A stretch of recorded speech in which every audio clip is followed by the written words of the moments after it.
સમાચાર શું છે કે ન્યૂઝ ગુજરાતી વાત કરીએ તો આંબાલાલની આગાહીએ લોકોને ડરાવ્યા। આ તારીખ બાદ ગુજરાતના વાતાવરણમાં આવશે મોટો પલટો।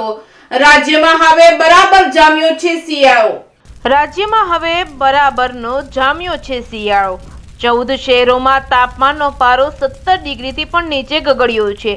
નલિયામાં સૌથી ઓછું 11.4 ડિગ્રી તાપમાન નોંધાયું છે। 2 દિવસ બાદ હજુ પણ ઠંડીનો પારો ગગડવાની હવામાન વિભાગની આગાહી છે। ગુજરાતમાં શિયાળો બરાબર જામ્યો છે, પરંતુ આ વચ્ચે વરસાદે દસ્તક આપી છે। હવામાનના નિષ્ણાત આંબાલાલ પટેલે ડિસેમ્બર મહિનાની શરૂઆતમાં જ આગાહી કરી દીધી હતી કે આ મહિનોમાં ગુજરાતમાં ભારે વરસાદ રહેશે। ગુજરાતમાં ફરી માવઠાની આગાહી કરવામાં આવી છે। જગતનો તાત મુશ્કેલીમાં મુકાયો છે।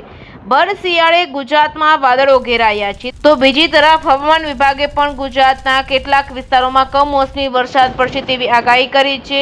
હિમવર્ષા અને માવઠાના કારણે ગુજરાતમાં ડિસેમ્બરના અંતમાં ઠંડી પડશે। ડિસેમ્બર મહિનામાં અનેક જગ્યાએ કમોસમી વરસાદ આવશે। દિલ્હી, પંજાબ, હરિયાણા અને રાજસ્થાનમાં પણ માવઠું થશે। જમ્મુ કાશ્મીરના કેટલાક વિસ્તારોમાં પણ પ્રભાવિત થશે। કેટલાક વિસ્તારમાં ભારે હિમવર્ષા પણ થશે। આવતીકાલથી ઠંડીનો પારો ગગડશે। હવામાનના લેટેસ્ટ અપડેટની વાત કરીએ તો રાજ્યના 14 શહેરોમાં તાપમાન ગગડ્યું છે। નલિયામાં સૌથી ઓછું 11.4 ડિગ્રી છે તાપમાન નોંધાયું છે। અમદાવાદમાં 16.7 ડિગ્રી નોંધાયું છે। ગાંધીનગરમાં 15.5 ડિગ્રી તાપમાન નોંધાયું છે। રાજકોટમાં 14.6, સુરેન્દ્રનગરમાં 15.2 ડિગ્રી નોંધાયું છે તાપમાન। તો આવતીકાલથી તાપમાન 1 થી 2 ડિગ્રી ઘટવાની આગાહી કરવામાં આવી છે। ગુજરાતના વાતાવરણમાં મોટો ફેરફાર થશે। આંબાલાલ પટેલની આગાહી પણ ખતરનાક છે। આંબાલાલ પટેલે આગાહી કરતા જણાવ્યું હતું કે વેસ્ટર્ન ડિસ્ટર્બન્સની અસર ધીમી પડતા નાતાલ સુધીમાં માવઠાની શક્યતા છે। તો ઠંડી અંગે આંબાલાલ પટેલની મોટી આગાહી એવી છે કે નાતાલ સુધીમાં હવામાનમાં મોટો ફેરફાર આવશે। આવતીકાલ 23 ડિસેમ્બર બાદ હવામાનમાં મોટો ફેરફાર આવશે। 23મી બાદ ઉત્તર ભારતમાં માવઠું થઈ શકે છે। કરા અને ગાજવીજ સાથે વરસાદ આવી શકે છે।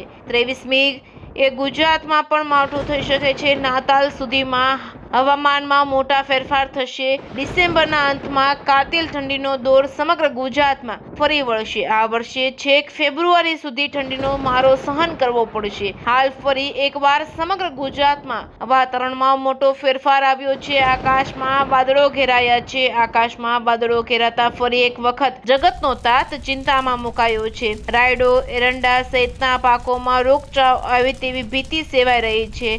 આ વખતે કાતિલ ઠંડી લોકો ઉપર સંકટ બનીને રહેશે। ગુજરાતના વાતાવરણમાં અચાનક આવેલો પલટો અને હાડ થીજવી દેવી તેવી કાતિલ ઠંડી, એવામાં ગુજરાત પર કોરોનાનું સંકટ ફરી બેઠું થતા સમસ્યા બમણી થઈ છે। ગુજરાતમાં ફરી એકવાર ઠંડીને લઈને હવામાન વિભાગ દ્વારા ખૂબ જ મોટી આગાહી કરવામાં આવી છે। રાજ્યમાં આગામી 4 દિવસ વાતાવરણ સૂકું રહેશે। આગામી 24 કલાક વાતાવરણ વાદળછાયું રહેશે। 2 દિવસ બાદ તાપમાનનો પારો 1 થી 2 ડિગ્રી ગગડશે। આવા જ વિડીયો જોવા માટે અત્યારે જ અમારી ચેનલને લાઈક કરો, શેર કરો અને સબસ્ક્રાઇબ કરવાનું ભૂલશો નહીં।